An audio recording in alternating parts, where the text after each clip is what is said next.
अथ मंत्रपाठः।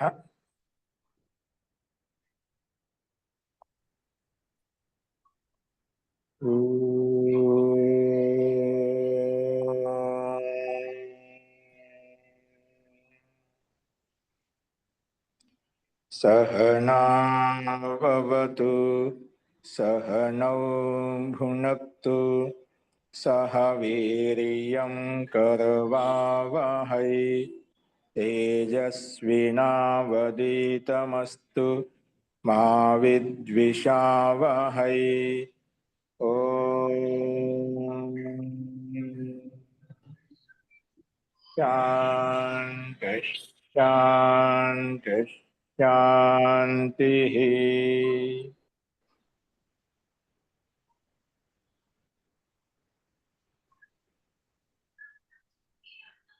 सर्वेभ्यो नमः। अंदरिकी नमस्कारम अंडी। మనము మీమాంస దర్శనంలో 5వ కక్ష ప్రారంభించుకుంటాము. మనము నిన్న అథాతో ధర్మ జిజ్ఞాస అనే సూత్రం యొక్క వ్యాఖ్యానంలో వేదం అధీత్య స్నాయాత్, వేదం అధీత్య స్నాయాత్ అంటే వేదాధ్యయనం చేసిన తర్వాత స్నానం చేయాలి అనే విషయాన్ని మనం ముఖ్య బిందు తీసుకొని ప్రస్తావించుకుందాం.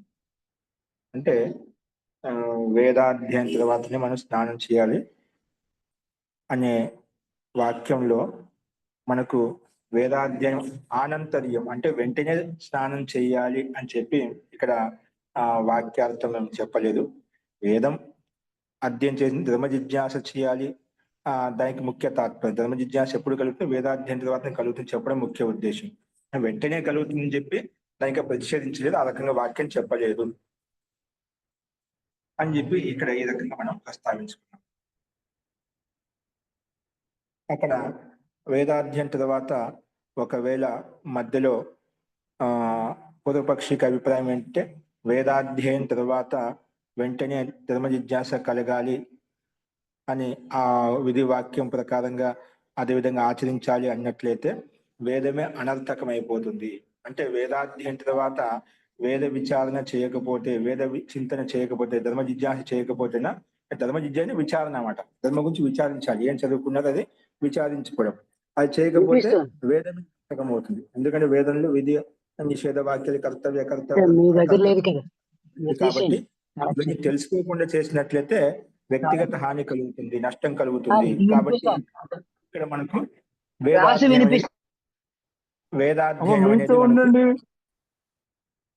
వేదాధ్యయనం అనేది ఖచ్చితంగా చేయాలి. వేద విచారణ, ధర్మ జిజ్ఞాస ఖచ్చితంగా చేయాలి అనే విషయాన్ని మనం ప్రస్తావించుకున్నాం. అస్తు ఈ రకంగా ముఖ్యంగా ఆ సూత్రం యొక్క తాత్పర్యంలో వెంటనే కాకపోయినా ఇక్కడ ధర్మ జిజ్ఞాస చేసిన తర్వాత చేసుకోవడం వల్ల వ్యక్తికి చాలా అతశబ్దం యొక్క సామర్థ్యం, మీమాంస జమిని ఆచార్య యొక్క అభిప్రాయం ముఖ్య ఉద్దేశం అతశబ్దం అక్కడ ఎందుకు ఉల్లేఖించబడిందంటే అనంతరం అంటే వేదాధ్యయనం తర్వాత చేయడం వల్ల, వాటిని తర్వాత వెంటనే ధర్మ జిజ్ఞాస చేయడం వల్ల ఆ వ్యక్తి యొక్క సామర్థ్యం పెరుగుతుంది. కాబట్టి తర్వాత అన్ని క్రియాకలాపాలు చేయడానికి సమర్థవంతుడు అవుతాడని చెప్పి అది వెంటనే కాకుండా కొంతకాలం ఆగి ధర్మ జిజ్ఞాస చేసిన తర్వాత స్నానం చేయాలి అనే విషయాన్ని మనం ఇక్కడ ప్రస్తావించుకుంటే వివాహంలోకి వెళ్ళాలి, గృహస్థ జీవనంలోకి వెళ్ళాలని చెప్పి ఆ విషయాన్ని చెప్పుకున్నాం. అందుకే అనంతరం ధర్మ జిజ్ఞాసో ఇది శబ్దస్య అర్థ ఈ రకంగా మనం చెప్పుకున్నాం. అంటే వేదం అదిత్య త్వరితే నా స్నాతవ్యం, వెంటనే చేసుకోవద్దు, శీఘ్రంగా కొంతకాలం అధ్యయనం చేసిన తర్వాత మనం చేయాలనేది ఇక్కడ ముఖ్య ఉద్దేశం అన్నమాట. అస్తు ఇంతవరకు మనం విషయాన్ని ప్రస్తావించుకున్నాం. నిన్న చెప్పినటువంటి వాటిలో ఇంకా ఎవరికైనా ఎక్కడైనా భాష్య సహితంగా ఎక్కడైనా సందేహం ఉంటే చెప్పొచ్చు, అడగవచ్చు. మహోదయ పుట సంఖ్య చెప్పరా, మాకు గ్రంథంలో దొరుకుతలేదు ఇక్కడ. ఏంటండి మీరు ఇది జమిని మీమాంస భాష్యం చెప్తున్నారు, ప్రథమ భాగం చెప్తున్నారు కదా, దాంట్లో పుట సంఖ్య చెప్పరా? ఇది మనకు ఎక్కడి మధ్య నుంచి స్టార్ట్ అవుతుంది. ఎక్కడి నుంచి అంటే 7వ పేజీ అండి. మనకు ప్రారంభంలో 188 పేజీల వరకు అక్కడ శ్రౌతి యజ్ఞ మీమాంస, ఓకేనా, అవన్నీ భూమికా రూపంలో అంటే సగం బుక్కు అంత భూమికా రూపంలో వ్యక్తం చేయబడింది అన్నమాట. అంటే 188 పేజీ వరకు ఈ సగ భాగం ఏదైతే ఉందో అదంతా భూమికా రూపంలో ఉంది. తర్వాత మళ్ళీ అక్కడి నుంచి మీమాంస శాభర భాష్యం అని చెప్పి తర్వాత 1వ పేజీ నుంచి స్టార్ట్ అయింది అన్నమాట. మీరు అక్కడి నుంచి తీసుకోవాలి 1, 2, 3 అని చెప్పి. అర్థమైందా? మొదటి 188 పేజీలు వదిలేసేయండి. ఓకే. 188 పేజీలు హిందీ సంఖ్య కనిపిస్తుంది చూడండి.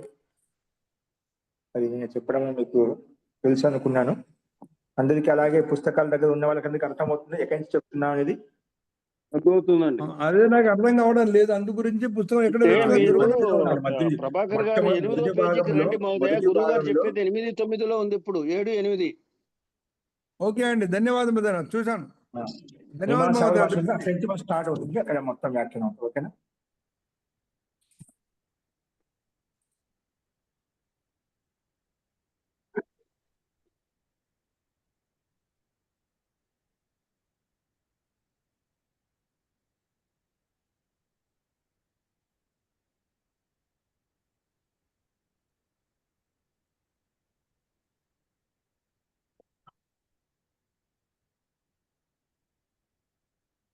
అవగతం మహోదయ, ధన్యవాదములు.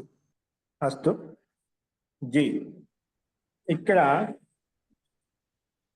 దృష్టార్థత, అదృష్టార్థత అని 2 పదాలు వచ్చాయి.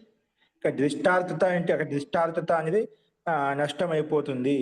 దృష్టార్థత చ అధ్యయనస్య ఆనంతర్య వ్యాహన్యేత అని ఒక వాక్యం చెప్పుకున్నాం. దృష్టార్థత అనేది అధ్యయనస్య ఆనంతర్య వ్యాహన్యేత. ఇక్కడ ఏం చెప్తున్నారు? ఇక్కడ దృష్టార్థత అనేది నష్టం అయిపోతుంది. ఏ దగ్గర నష్టం అయిపోతుంది దృష్టార్థత అనేది? మహోదయ అక్కడ టిప్పని ఇచ్చిన దగ్గర మనకి మీరు నిన్న చెప్పిన దాంట్లో ఒక టిప్పని ఇచ్చారు కదా మహోదయ. అందులో ఇస్లియే యది స్నాయాద్ దండ్ ఇవ ప్లవేత అని, యది స్నాన్ కరేతో దండికే సమాన్ డుబుకి లాగావే అని ఒక, అది ఏంటి సార్ మహోదయ ఆ టిప్పని? నేను ఒక వాక్యం అడిగాను. దృష్టార్థత చ అధ్యయనస్య ఆనంతర్య వ్యాహన్యేత అనే వాక్యానికి అభిప్రాయం ఏంటి? అది ఏం చెప్తుంది? అంటే మీ అభిప్రాయంలో మీకు తెలిసిన భాషలో చెప్పొచ్చు, ఇదేని కాకుండా. ఇక చెప్పిన వాక్యానికి అర్థం చెప్పాలి కదా, భావం కూడా తీసుకొని చెప్పేయచ్చు అనమాట. అంటే దృష్టార్థ నష్టం అవుతుంది అని చెప్పుకున్నామట. అది ఏ దగ్గర నష్టం అయిపోతుంది అంటే వేదం అదిత్య స్నాయాత్ అనే సందర్భంలో ప్రకారం చెప్పుకున్నామట. అవునండి. అంటే నష్టం అవుతుంది అంటే మనం ఇప్పుడు ఆ వేద అధ్యయనం తర్వాత మనం విచారం చేయకపోతే ఆ జిజ్ఞాస అనేది కలగదు, అందువల్ల అది నష్టం అవుతుందన్న అభిప్రాయం మహోదయ. ఇంకా వేరే ఏదైనా చెప్పొచ్చు, దగ్గర చెప్పారు మీరు. ఇంకా ఎవరైనా?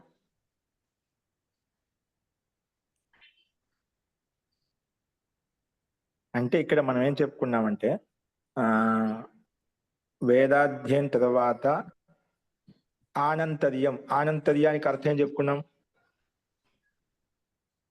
ఆనంతర్యం అంటే వేద అధ్యయనం తర్వాత కాలం, వెంటనే వేదాధ్యయనం అయిపోయింది వెంటనే మళ్ళీ ధర్మ జిజ్ఞాస, ధర్మ విషయం విచారించడం అన్నమాట. అవునండి. ఓకేనా? అలాగ చేస్తగిన దృష్టార్థం అంటే ప్రత్యక్షమైన అర్థం అయితే ఉందో అది నష్టం అయిపోతుంది అన్నమాట. అంటే వేదాన్ని ఇంత కష్టపడి స్మరించి అక్కడ గురుకులంలో నివాసం చేసుకుంటూ అక్కడ ఎన్నో చదివి కష్టపడినంత నువ్వు అది ఎప్పుడైతే విచారించాల్సిన సమయం వచ్చినా విచారించకుండా చేస్తే ఏమవుతుంది? దాని ఉపయోగం ఉంది. ఇంకా వేదాలు చదవడం వల్ల ఉపయోగం ఉంది. ఇప్పుడు వేదాలు చదివిన తర్వాత దాని అర్థం తెలుసుకోకపోతే నువ్వు ఉపయోగం ఉంటుంది. అలాగా ఆ దృష్టార్థ ప్రత్యక్ష అర్థం అయితే ఉందో అది వ్యాహన్యత, అది నష్టం అయిపోతుంది. వెంటనే వేదాధ్యయనం చేసే వెంటనే నువ్వు దాన్ని విచారించకుండా ఏం చేయకుండా దాని యొక్క ప్రయోగం తెలుసుకోకుండా వెళ్ళినట్లయితే ఆ వృత్తి అంటే అది వ్యాఘాతం అయిపోతుంది అన్నమాట. అంటే నువ్వు వేదాధ్యయనం అంతా కూడా నీకు నష్టం, అంటే నీకు స్వయంగా ఆత్మ కళ్యాణం కొరకు ఏది ఉపయోగపడదు అన్నమాట. నీకు ఫలాన్ని ఇవ్వదు, అది వ్యాఘాతం అవుతుంది. అందుకే అక్కడ లక్షణయాతో యేషు అర్థ స్యాత్, అందుకే లక్షణతో ఏత అర్థం వస్తుందో మనం తీసుకోవాలి, దాని ప్రకారం మనం విచారించాలి. అంటే వేదాధ్యయన తర్వాత మనం ధర్మ జిజ్ఞాస చేసిన తర్వాత స్నానం చేయాలి, అంటే గృహస్థ జీవనంలోకి వెళ్ళాలి అని చెప్పి అక్కడ విధానం అన్నమాట. అలా వెంటనే నువ్వు ఆ పని చేస్తే స్నానం చేసినట్లయితే అది నువ్వు న్యాయం చేయలేవు అన్నమాట. వేదానికి నువ్వు చదివిన అధ్యయనానికి న్యాయం చేయలేవు అని ఆ సందర్భంలో మనం విషయం చెప్పుకున్నాం. ఓకేనా? ఇప్పుడు చెప్పండి, మీరేం చెప్పారు. ఇప్పుడు ఇక్కడ కిందన ఈ టిప్పని ఇచ్చిన దగ్గర రెండో టిప్పనిలో ఇసిలియే యది స్నాయాద్ దండ్ ఇవాప్లవేత అని వాక్యం చెప్తూ యది స్నాన్ కరేతో దండకే సమాన్ డుబుకి లాగావే అని చెప్పాడు కదా మహోదయ. దాని ఉద్దేశం ఏంటో నాకు అర్థం లేదు.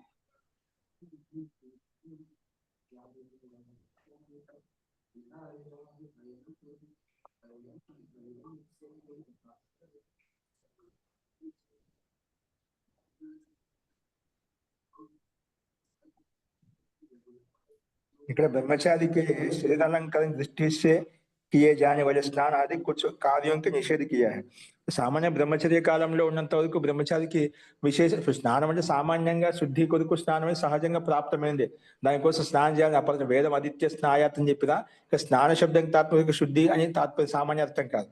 అప్పుడు ఇంకా వేదాధ్యాయం అయిపోయిన తర్వాత గృహస్థ జీవనం ప్రవేశించడానికి ముందు స్త్రీలకైనా పురుషులకైనా ఒక విశేషమైన ఉపటనము, అలంకారము, సింధూరము ఇవన్నీ కొంచెం చందనము వేసేసి బాగా స్నానం చేస్తాడు. అంటే అలంకారయుక్తంగా తయారు చేస్తారు అతన్ని.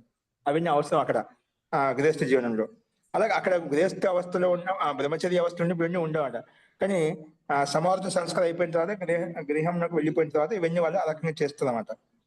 తర్వాత ఒక దండం కూడా ఇస్తారు కదా గురుజీ. అప్పుడు ఆ స్నాతకోత్సవం उनकी ओर से पर संकेत है. స్నాతకం కార్యక్రమం అనుకుంటున్నాను. స్నాతకం చేస్తారు కదా వివాహానికి. వివాహం కాదు, అది స్నాతకోత్సవం వేరే చేస్తారులే, ముందే చేస్తారు. స్నాతకోత్సవం అయినా అంటే ఇప్పుడు డిగ్రీ పాస్ అయినా కూడా స్నాతకం అని అంటారు కదా, స్నాతకోత్సవం అంటారు. అలాగే వివాహానికి ముందు కూడా స్నాతకం చేసి అప్పుడు వివాహ కార్యక్రమం మొదలెడతారు. అప్పుడే కదా దండం అది కూడా ఇస్తారు. అదే దండం కూడా ఇస్తారు. అవును. ఇక్కడ ఒక బ్రహ్మచారికి ఆజ్ఞ ఎలా ఉంటుందంటే అక్కడ మన గృహస్థ జీవనంలో ఉన్న పేదకంగా అలంకరణ యుక్తంగా ఉంటుంది, అలంకరణ ఉంటుంది అన్నమాట. ఇక్కడ అంటే దండం అట్లా మునిగి ఎలా తేలుతుందో అట్లా స్నానం శుద్ధి చేయడం అట్లా మనం నీటిలో కలముత్యం ఎలా అవుతుంది సదృశంగా అట్లా మనం విశేషం అంటే స్నానం అంటూ అక్కడ ఉండదు అన్నమాట. ఏదో మన చందనం తోటి లేపనం చేసుకుంటే అలా ఉంటుందా, అలా ఉండదు. అది వేదాధ్యయనం తర్వాతనే గృహస్థ జీవనంలో ప్రవేశించేటప్పుడు అవన్నీ ఉంటాయి. ఆ సందర్భంలో ఆ ప్రకారం చెప్పబడింది అన్నమాట. అందుకే ఇక్కడ ఏం చెప్పుకున్నాం అంటే మీ కింద మీరు చెప్పిన వాక్యం ఇక్కడ ఎక్కడ చెప్పారు? ఒక్క నిమిషం. రెండో చెప్పండి. उनकी ओर से అంటే బ్రహ్మచారికి శరీర అలంకరణకి దృష్టి అంటే బ్రహ్మచారి శరీరాన్ని అలంకరణ చేసే సందర్భంలో ఆ స్నానాది కొన్ని కార్యాలు నిషేధించబడ్డాయి. అంటే ఇక్కడ వాటిని చందనం తోటి పసుపుతోటి లాగా మనం చాలా సుగంధమైన ద్రవ్యాలతోటి మనం అలా అతని లేపన చేస్తూ ఆ రకంగా స్నానం చేస్తాం కదా, అవి బ్రహ్మచారికి నిషేధించబడ్డాయి. బ్రహ్మచర్య కాలంలో వేదాధ్యయనం చేసేటప్పుడు నిషేధించబడ్డాయి అన్నమాట. ఆ సందర్భంలో సంకేతించబడింది అన్నమాట.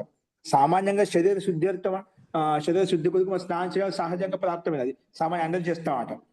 కానీ విశేషంగా గృహస్థ జీవనంలో అలంకరణ యుక్తమైనటువంటి శరీరం శుద్ధత సుగంధయుక్తంగా ఉండడం కొరకు గృహస్థ జీవనంలో ప్రవేశించడానికి ముందు ఏదైనా అలంకరణ చేస్తారో అక్కడ విశేషంగా.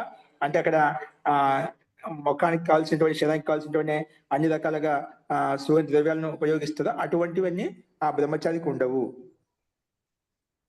సామాన్యంగా అవన్నీ శాస్త్ర దృష్టితో నిషేధించబడ్డాయి అన్నమాట.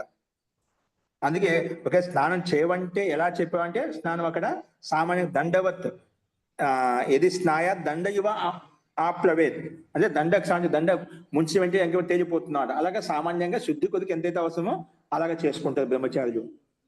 అది అంటే గురుకులంలో ఉన్నప్పుడు సంగతి మీరు చెబుతున్నారా? గురుకులంలో ఉన్నప్పుడు ఆ సందర్భంలో వాళ్ళకి స్నానం సామాన్యంగా దండవత్ ఉంటుందన్నమాట. కాక స్నానం అర్థమైంది. అర్థమైంది. అది ఊరికే ముంచితే ఎక్కువ తేలిపోతున్నాం అట. అలాగే అదిట్లో చందనము అవన్నీ చేసి అత్తరు వెన్ని మనం అక్కడ అవన్నీ అవసరం లేదు కదా. అవన్నీ అవసరం లేదు ఆ సందర్భంలో. ఇవ సదృశంగా దండకి సమానంగా బ్రహ్మచారి స్నానం చేయాలి అని శుద్ధి కొలికి ఇది మాత్రం చేయాలన్నమాట. అలంకరణయుక్తంగా అవన్నీ సుగంధ ద్రవ్యాలతోటి పసుపు చందనాలతోటి చేయకూడదు.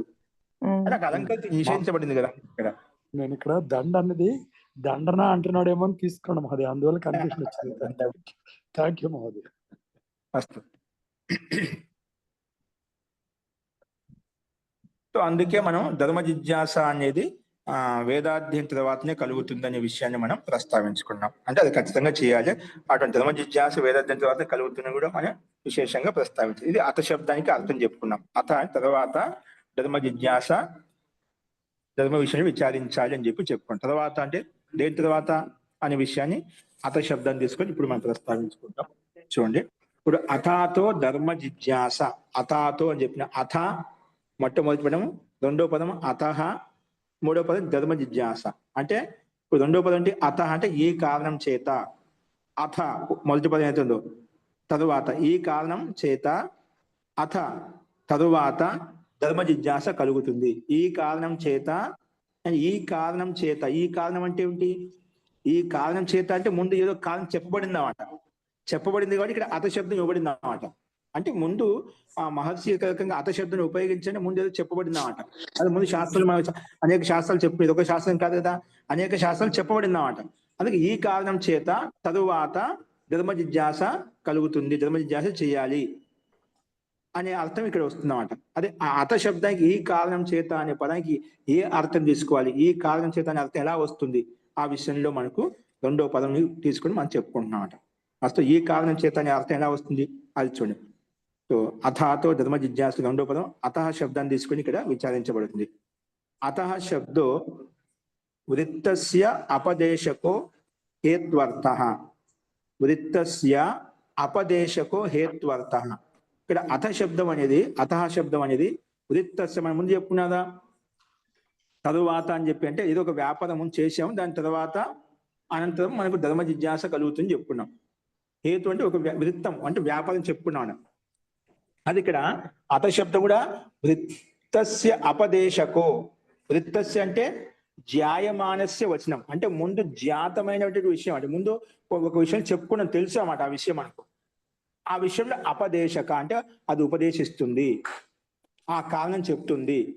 అత శబ్దం అంటే తాత్పర్యం తీసుకోవాలి, ముందు తెలిసిన, ముందు చేసినటువంటి, ముందు చెప్పినటువంటి వచనం ఏదైతే ఉందో దాని తర్వాత ఆ కారణం చేత తరువాత మన ధర్మ జిజ్ఞాస కలుగుతుంది అని అర్థం వస్తున్నాడు. అంటే అతః అనే శబ్దంలోనే వృత్తస్య అపదేశక, అంటే వృత్తస్య అపదేశం అంటే జాయమానస్య వచనం, అంటే తెలిసిన వచనం, ముందు చెప్పినటువంటి వచనం ఏదైతే ఉందో దాని తర్వాత అర్థం వస్తుంది. ఆ చెప్పినటువంటి వచనం ఏదో ఆ వచనం చేత, ఆ వచన కారణం చేత తరువాత ధర్మ జిజ్ఞాస కలుగుతుంది. అంటే ఆ కారణం చేత అని అర్థం వస్తున్నాడు ఇక్కడ. అందుకే హేత్వర్త అంటే హేతు అంటే కారణార్థాన్ని బోధిస్తుంది, అంటే ఉపదేశిస్తుంది, అంటే ఒక ముందు చెప్పినటువంటి ముందు వచనాన్ని ఉల్లేఖిస్తుంది. ఆ కారణం చేత హేత్వర్త అని చెప్పుకున్నాడు. వృత్తస్య అపదేశక అంటే ముందు చెప్పినటువంటి విషయాన్ని, వచనాన్ని అపదేశక అని చెప్తుంది. అది ఇక్కడ హేతు అనమాట, అదే కారణం అనమాట. అదే హేత్వర్త అని చెప్పి చెప్పుకున్నాం. ఏంటది ఉదాహరణ ద్వారా చెప్పారు చూడండి. యత క్షేమ సుభిక్షో అయం, క్షేమ సుభిక్షో అయం అతః అహం అస్మిన్ దేశే ప్రతివసామి. ఇక్కడ ఒక వాక్యం చెప్పే ఉదాహరణ ద్వారా స్పష్టమవుతుంది మనకు.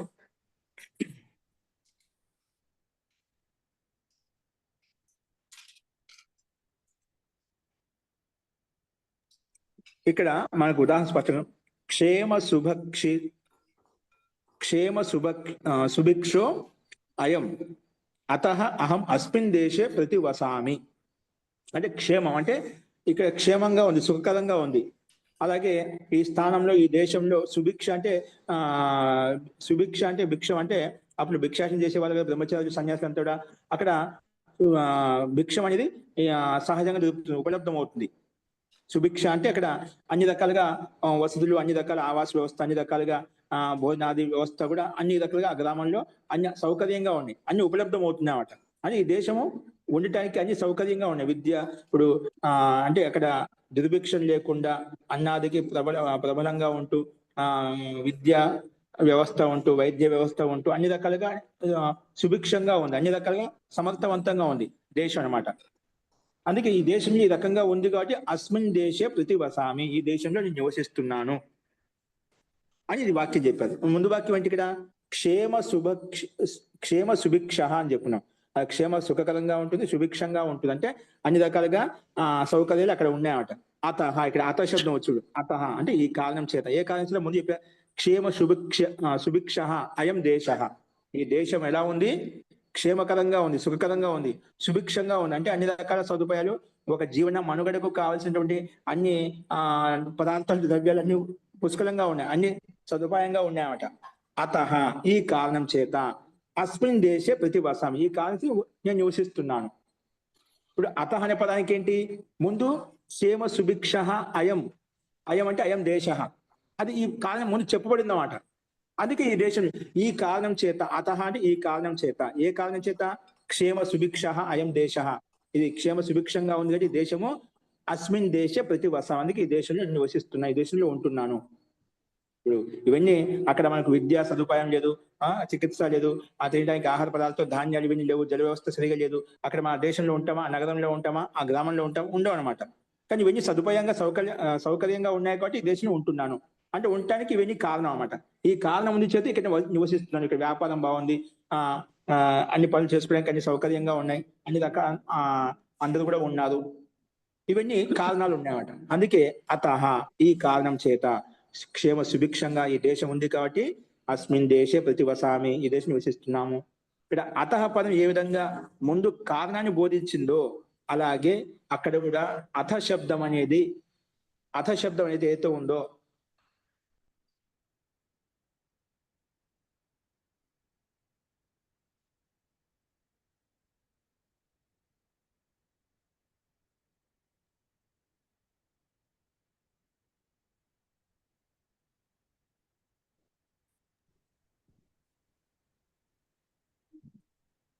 ఏ రకంగా అయితే ఇక్కడ మనకు అథా శబ్దానికి క్షేమ సుభిక్ష అనే పదం ఏదో కారణం మనకు ప్రత్యక్షంగా కనిపిస్తుందో అంటే జ్ఞాత విషయం అన్నమాట.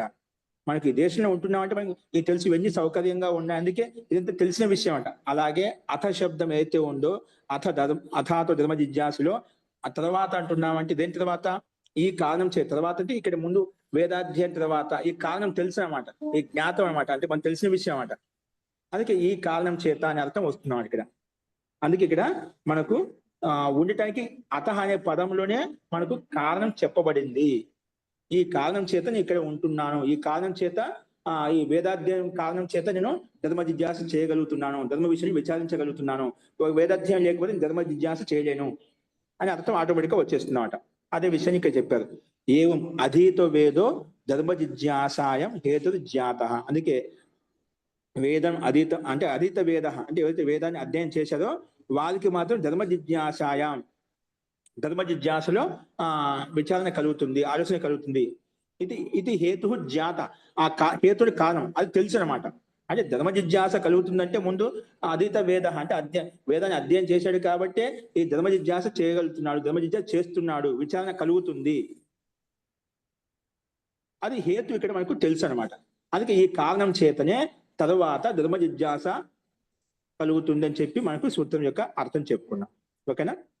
అది ఇక్కడ అత శబ్దం యొక్క తాత్పర్యం. అనంతరం ధర్మో జిజ్ఞాసితవ్య. అందుకే అనంతరం అంటే ఈ కారణం చేత అంటే వేదాధ్యయనం రూపి కారణం చేత అనంతరం తర్వాత, అత శబ్దానికి అర్థం చెప్పిన అనంతరం చెప్పిన తర్వాత అని చెప్పి ధర్మో జిజ్ఞాసితవ్య, ఆ ధర్మం జిజ్ఞాస చేయాలి, ధర్మ విషయంలో విచారించాలి. ఇది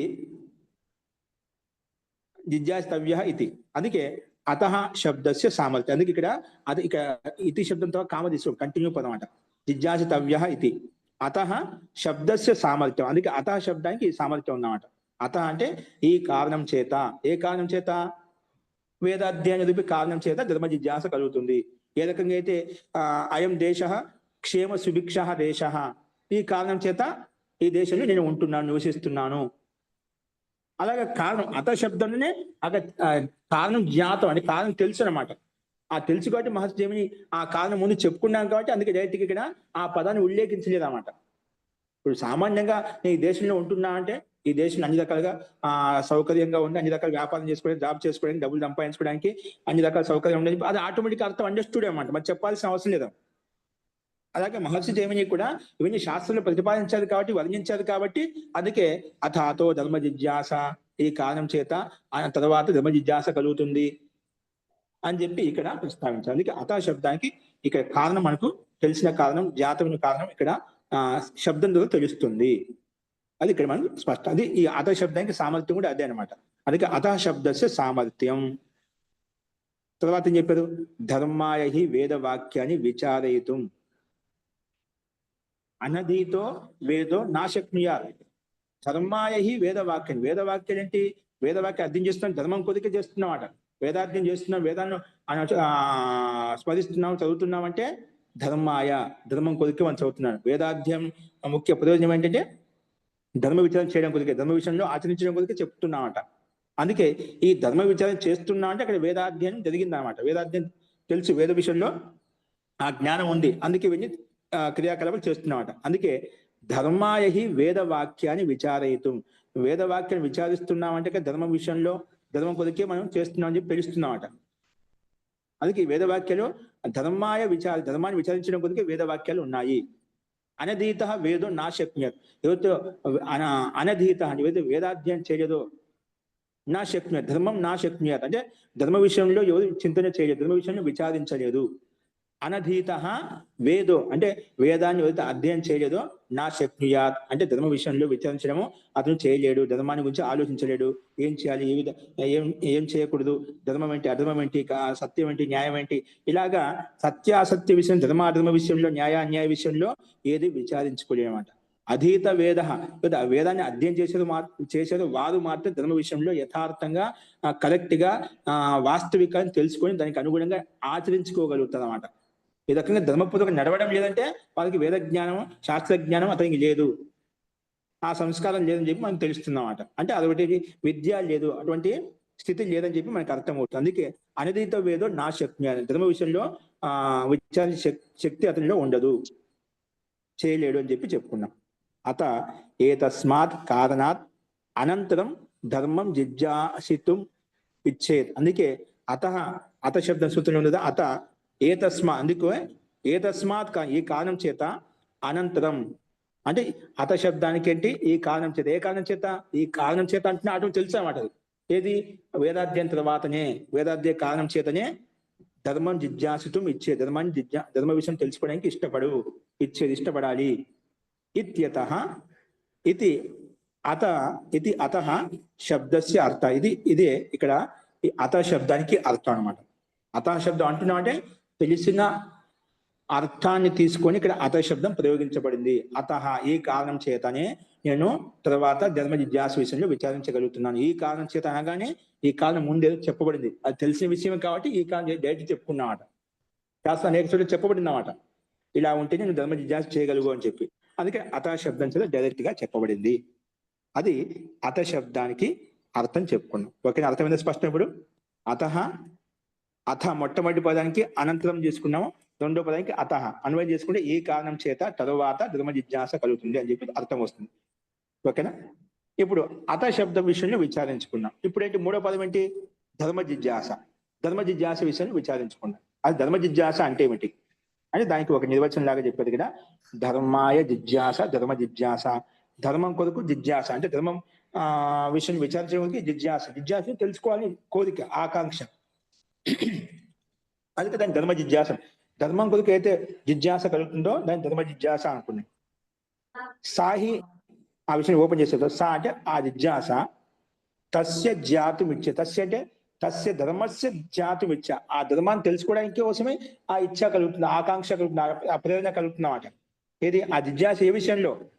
ధర్మస్య జ్ఞాతు, ధర్మ విషయం తెలుసుకోవడానికి ఇచ్చ, కోరిక, ఆకాంక్ష కలుగుతుంది. సాహి అంటే సా ధర్మ జిజ్ఞాస, ఆ జిజ్ఞాస తస్య ధర్మస్య, తస్య అంటే ధర్మస్య జ్ఞాతుమిచ్చ, ఆ ధర్మ విషయం తెలుసుకోవడానికి కోరిక, ఆకాంక్ష కలుగుతుంది అని చెప్పి దీని యొక్క అర్థం చెప్పుకున్నాం. సా కథం జిజ్ఞాసితవ్యం, మరి ఆ ధర్మాన్ని ఏ రకంగా తెలుసుకోవాలి, ఏ రకంగా జిజ్ఞాసపూర్వకంగా అర్థం చేసుకోవాలి? అసలు ఏంటి ఆ ధర్మం ఏంటి? ధర్మ జిజ్ఞాస కలుగుతుంది అంటున్నావు కదా, ఏంటి ఆ ధర్మం? కథం జిజ్ఞాసితవ్యం, ఆ ధర్మాన్ని ఎలా తెలుసుకోవాలి, ఏ విధంగా తెలుసుకోవాలి, ఏంటి ధర్మం అంటే ఏమిటి అసలుకి, ఏ రకంగా విచారించాలి? కథం జిజ్ఞాసితం, ఏ రకంగా ఆ జిజ్ఞాస కలుగుతుంది, ఏ రకంగా విచారించాలని అడిగినప్పుడు, ప్రశ్నించినప్పుడు దానికి కో ధర్మ అంటే అసలు ధర్మం అంటే ఏమిటి, కథం లక్షణం, ఆ ధర్మానికి లక్షణం ఏంటి, కాని అస్య సాధనాన్ని, ఈ ధర్మానికి కావాల్సిన సాధనాలు ఏంటివి, ధర్మం చేయాలంటే ధర్మపూర్వకంగా ఉండాలంటే నీకు కావాల్సిన సాధనాలు ఏంటివి, కాని సాధన ఆభాసాన్ని అంటే అవి సాధనంలాగా ఉంటూ సాధనలాగా ప్రతీతమవుతూ అవి సాధనంగా ఉండవు అనమాట. ఆ సాధన ఆభాసాలు ఏంటివి? సాధన ఆభాసం అంటే ఏమిటి? అది ఏదైతే ధర్మంలాగా ధర్మానికి సాధనభూతంగా ఉన్నట్టుగా ప్రతీతమవుతాయి, కానీ అవి సాధనాలు కావు. అవి ఎలా తెలుసుకుంటాం? ఏవి సాధనాలు, ఏవి సాధనలు కావు, ఏవి ధర్మానికి ఉపయోగపడతాయి, ఏవి ధర్మానికి ఉపయోగపడవు. ఏ ధర్మంలాగా అన్నిటిగా అనిపిస్తున్నా కానీ అది వాస్తవ ధర్మం కాదు, అది ఆ ధర్మానికి సహాయపడదు, ఉపయోగపడదు ఆ సాధనాలు అనమాట. అట్లా ఇవన్నీ కూడా కాని సాధన ఆభాసాన్ని కిం పరశ్చైతి, అది అందులో ఏది శ్రేష్టమైనది, ఏది ప్రధానమైనది, ఏది అప్రధానమైనది, ఏది ముఖ్యమైనది, ఏది సామాన్యమైనది, ఇవన్నీ ధర్మ విషయంలో జిజ్ఞాస. ధర్మ విషయంలో ఈ రకంగా విచారించాలి. ధర్మ జిజ్ఞాస అంటే ఏమిటి? ధర్మం ఏంటి, ధర్మం యొక్క లక్షణం ఏంటి, ధర్మం యొక్క సాధనాలు ఏంటి, ధర్మంలో ఏంటి అసాధనాలు, ఏది శ్రేష్టమైనది, ఏది ముఖ్యమైనది, ఏది ప్రధానమైనది, ఏది అప్రధానమైనది, ఇవన్నీ ధర్మ విషయంలో విచారణ అనమాట. ఇది జిజ్ఞాస అనమాట. ఈ రకంగా ప్రశ్న కలిగి ధర్మ జిజ్ఞాస అంటే ఏ రకంగా జిజ్ఞాస కలగాలని ఈ రకంగా జిజ్ఞాస ధర్మ విషయంలో కలిగిందా అంటే ఇప్పుడు మనకు దాదాపు కో ధర్మ అది ఒక ప్రశ్న, కథం లక్షణం దాని యొక్క లక్షణం ఏంటి రెండో ప్రశ్న, కానీ అస్య సాధన అనేది మూడవది, కానీ సాధన ఆభాస ఇది నాలుగవది, కిం పరశ్చైతే ఐదవది. ఇక్కడ 5 ప్రశ్నలు మనం వేసుకున్నామంట. జిజ్ఞాస ఈ రకంగా జిజ్ఞాస మనసులో కలిగిందామాట, ధర్మ విషయం ఈ రకంగా విచారించామంట. ఈ 5 ప్రశ్నలకు సమాధానం ఇక్కడ ఇచ్చామంట. ఏ రకంగా ఇచ్చారు చూడండి. తత్ర కో ధర్మ కథం లక్షణం ఇది ఏకేనైవ సూత్రేణ వ్యాఖ్యాతం. అందులో మొట్టమొదటి ప్రశ్న ఏం చెప్పుకున్నాం? కో ధర్మ, ధర్మం ఏంటి, కథం లక్షణ, ఆ ధర్మానికి లక్షణం ఏంటి.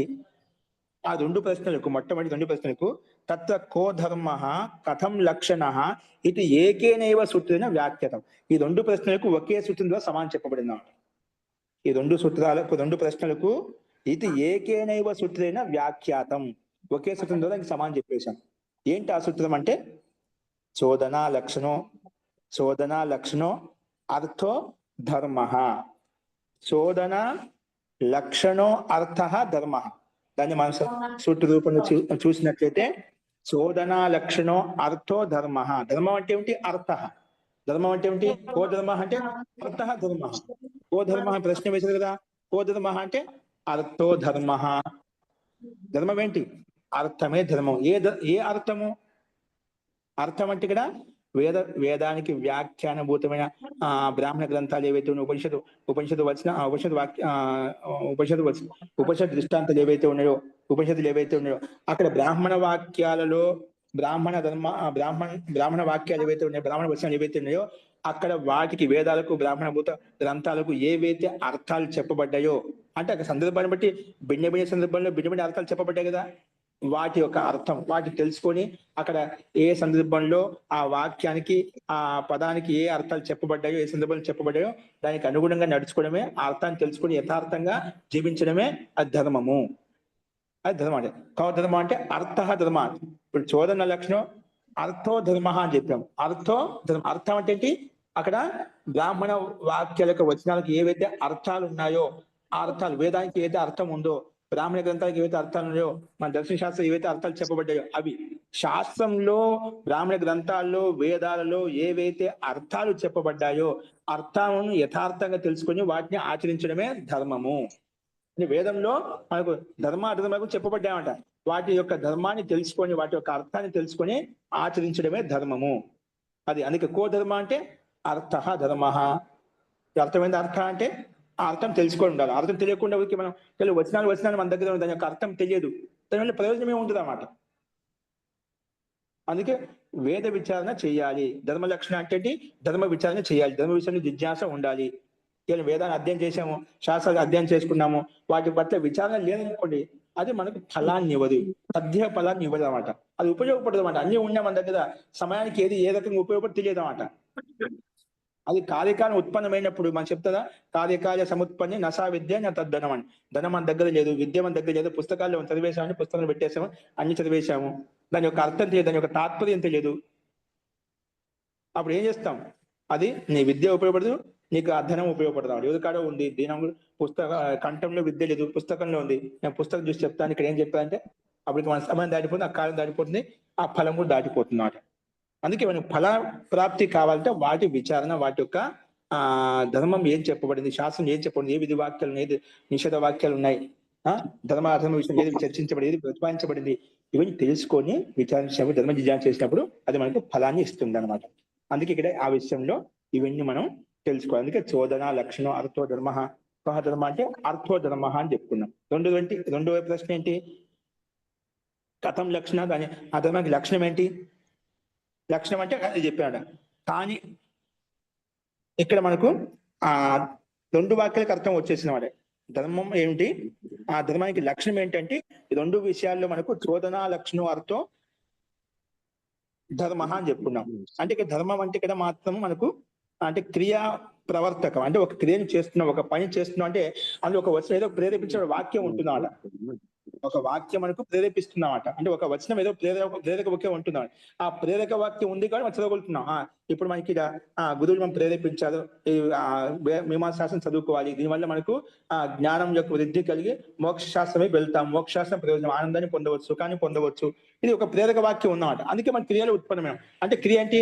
చదవడం ఆరంభించాము, దానికోసం ప్రయత్నం చేస్తున్నామట. అలాగే ప్రేరణ వాక్యం ఇక్కడ లక్షణం అన్నమాట. అంటే ఆ లక్షణం చోదన లక్షణం అంటే ఏంటి? చోదన అంటే ప్రేరణ. కా లక్షణ అని చెప్పుకున్నా కదా, కహ ధర్మ కహ లక్షణ అని చెప్పుకున్నామట. ధర్మం ఏంటి? దీని యొక్క లక్షణం ఏంటి? లక్షణం ప్రేరణ అంటే ఒక క్రియను ఉత్పన్నం చేయడంలో, క్రియను నిర్వర్తించడంలో ఏదైతే ప్రేరణ నీకు ప్రేరణ కలుగుతుందో, ఏ శబ్దంలో ప్రేరణ కలుగుతుందో, ఏ వాక్యంలో ప్రేరణ కలుగుతుందో అదే లక్షణం అన్నమాట. ధర్మం అంటే ఆ వాక్యానికి అర్థాన్ని తెలుసుకొని యథార్థంగా ఆచరించడమే అది ధర్మం అన్నమాట. అంటే ఈ 2 ప్రశ్నలకు సమాధానం ఈ సూత్రంలో మనకు ప్రస్తావించబడింది. తర్వాత 3వ ప్రశ్న ఏంటి? కాని అస్య సాధనాని, కాని సాధన ఆభాసాని.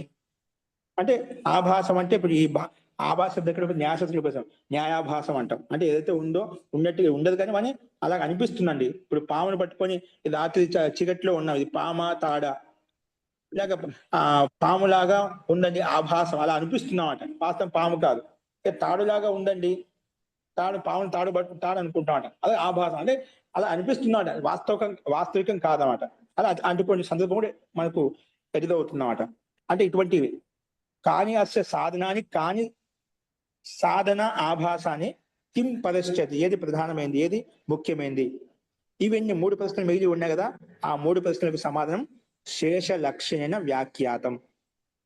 శేష లక్షణం అంటే లక్షణమే సూత్రం అంట. ఇక్కడ లక్షణం అంటే సూత్రం అంటే తర్వాత రాబోయే సూత్రాలతో తెలుస్తుందన్నమాట. అంటే ఈ ధర్మానికి సాధనాలు ఏంటివి, ధర్మాల యొక్క ఆభాసమైనటువంటి వచనాలు ఏంటివి, ఏంటి ప్రధానమైనది, ఏది ముఖ్యమైనది, ఎప్పుడు ఏ రకంగా తీసుకోవాలి, ఇవన్నీ కూడా ఈ ప్రశ్నలకు సమాధానం శేష లక్షణ అంటే శేష లక్షణ మిగిలిన సూత్రాల ద్వారా, తర్వాత రాబోయే సూత్రాల ద్వారా వ్యాఖ్యాతం అని వ్యాఖ్యానించబడ్డాయి. అక్కడ మనం తెలుసుకుంటాం అన్నమాట. ఓకేనా? అది ఇక్కడ ఆ విషయం ధర్మ జిజ్ఞాస విషయంలో ఈ రకంగా మనం ప్రస్తావించుకున్నాం.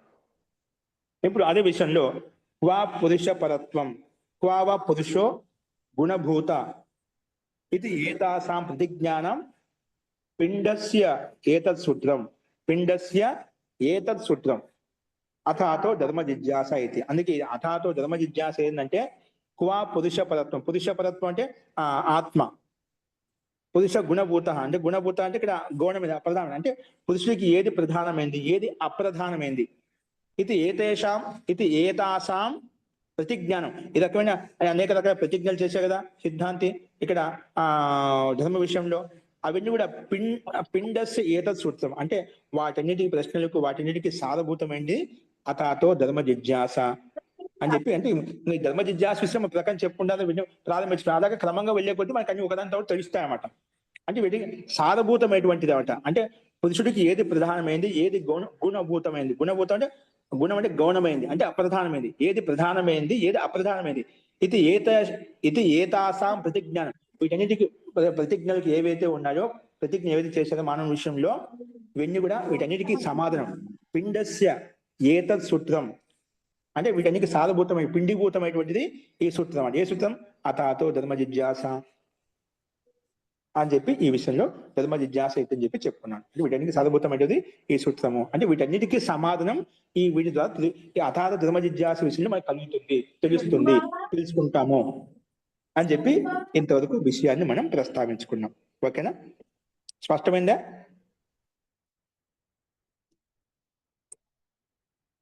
ఇప్పుడు ఇలా చెప్పిన తర్వాత జీ లక్షణం అంటే ప్రేరణ. ఓకేనా? ఒక పని చేస్తున్నామంటే అక్కడ ప్రేరక వాక్యం ఏదో ఒకటి ఉంటుందన్నమాట. ప్రయోజనం ఉంటున్నాడు. ప్రయోజనం అనుద్దిష్ట మందోపి నా ప్రవర్తితే. ప్రయోజనం లేకుండా ఏ పని చేయలేం కదా. పని చేస్తున్నాడు, ప్రయోజనం అంటే ఉద్దేశిస్తున్నాం. అది లక్షణం అన్నమాట. ఓకేనా? లక్షణం అంటే తెలుసుకున్నాం, ధర్మం అని తెలుసుకున్నాం. ధర్మం అంటే ఏంటి? ఓ ధర్మ అని అడిగితే అర్థ ధర్మ, అర్థమే ధర్మం. ఏ అర్థం? వేదాల్లో, బ్రాహ్మణ గ్రంథాల్లో, ఆ బ్రాహ్మణ వేదాంగాల్లో, దర్శశాస్త్రాలు ఎక్కడైనా కానీ మనకి ఏవైతే చెప్పబడ్డాయో, శాస్త్రవచనాలు ఏవైతే ఉన్నాయో వాటి యొక్క అర్థము తెలుసుకొని ఆచరించడమే ధర్మం అనమాట. అవి ఎందుకంటే విధి నిషేధాలు చెప్పబడ్డాయి, ధర్మాధర్మాలు చెప్పారు, సత్యాసత్యాలు చెప్పబడ్డాయి. అదే ధర్మం, అదే అర్థం ఇక్కడ. ఓకేనా? అస్తు. ఇలా చెప్పిన తర్వాత ఇది బాగానే ఉంది. అథాత ధర్మ జిజ్ఞాస విషయంలో విచారించామండి, చెప్పే బాగానే ఉంది. కానీ ఈ ధర్మం అంటే నువ్వు ఒక మాట చెప్పే మొదట్లో ఒక ప్రతిజ్ఞ చేశావట. ఏ ప్రతిజ్ఞ చేశారు? లోకంలో ఏవైతే ప్రసిద్ధమైన అర్థాలు ఉన్నాయో సూత్రంలో కూడా అదే అర్థంని తీసుకోవాలి, అదే అర్థం తీసుకోవాలి. లోకంలో ఏవైతే ప్రసిద్ధమైన అర్థాలు ఉన్నాయో సూత్రంలో కూడా అదే అర్థాలతో నువ్వు అవగంతవ్యం. సూత్రంలో అవే అర్థం తీసుకోవాలి. కొత్త అర్థం నువ్వు అధ్యయనం చేసుకోకూడదు, విప్రకర్ష చేసుకోకూడదు, సూత్ర వ్యవధానం ఉండకూడదు, వాక్య భేదం ఉండకూడదు, గుణకల్పన ఉండకూడదు. విని చెప్పుకున్నాం కదా, కొన్ని భేదాలు చెప్పుకున్నాం కదా. కానీ లోకంలో ఏది ప్రసిద్ధమైన అర్థం ఉందో అది తీసుకోవాలి.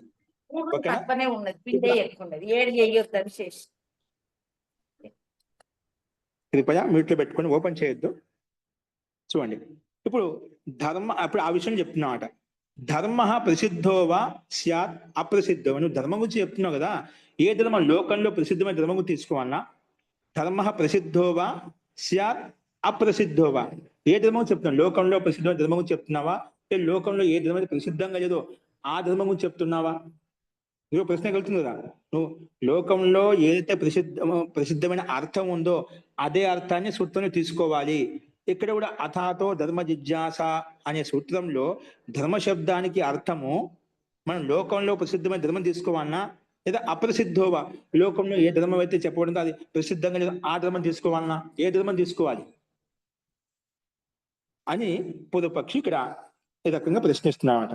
ధర్మ ప్రసిద్ధోవా, ప్రసిద్ధమైన ధర్మం తీసుకోవాలన్నా అంటే ప్రసిద్ధ తీసుకోవాలి. ఇక్కడ లోకంలో ప్రసిద్ధమైన ధర్మం తీసుకోవాలన్నా ప్రసిద్ధోవా స్యాత్ అప్రసిద్ధోవా స్యాత్, అప్రసిద్ధమైన ధర్మం తీసుకోవాలన్నా. అప్పుడు మళ్ళీ ఆయన అలా చెప్పిన ఏ ధర్మం తీసుకోవాలి? ప్రసిద్ధమైందా అప్రసిద్ధమైందా? ఒకవేళ నువ్వు అంటావు సాక్షాత్ ప్రసిద్ధ అంటే ఆ ధర్మం ప్రసిద్ధమైన ధర్మం తీసుకోవాలి ఏంటి? మళ్ళీ పొదుపక్ష అంటే రకమైన ప్రశ్న తీసుకొని మళ్ళీ అంటాడు సచేత్. ఒకవేళ నువ్వు అనుకుందాం నువ్వు లోకంలో ఏదైతే ప్రసిద్ధమైన ధర్మం ఉందో అదే తీసుకోవాలి అన్నట్లయితేనా, లోకంలో ప్రసిద్ధ ధర్మము అని తీసుకోవాలన్నప్పుడు లోకంలో ప్రసిద్ధమైనప్పుడు ఆ ధర్మం గురించి మనం చర్చించుకోవాలి. ఇక్కడ ఆ ధర్మం గురించి చర్చించుకోవాల్సిన అవసరమే ఉంది. ఇక్కడ లోకంలో ప్రసిద్ధంగానే ఉంది కదా, ఆ ప్రసిద్ధమైన ధర్మాన్ని మనం ఇక్కడ చర్చించుకోవాల్సిన అవసరమే ఉంది. సచేత్ ప్రసిద్ధ నా జిజ్ఞాసితవ్య. అలాగా తెలిసిన విషయంలో ఏం జిజ్ఞాస ఉంటుంది మనకు? లోకంలో ధర్మం ప్రసిద్ధంగా ఉంది అంటే అది వ్యాపించిపోయింది, అందరికి తెలిసినమాట.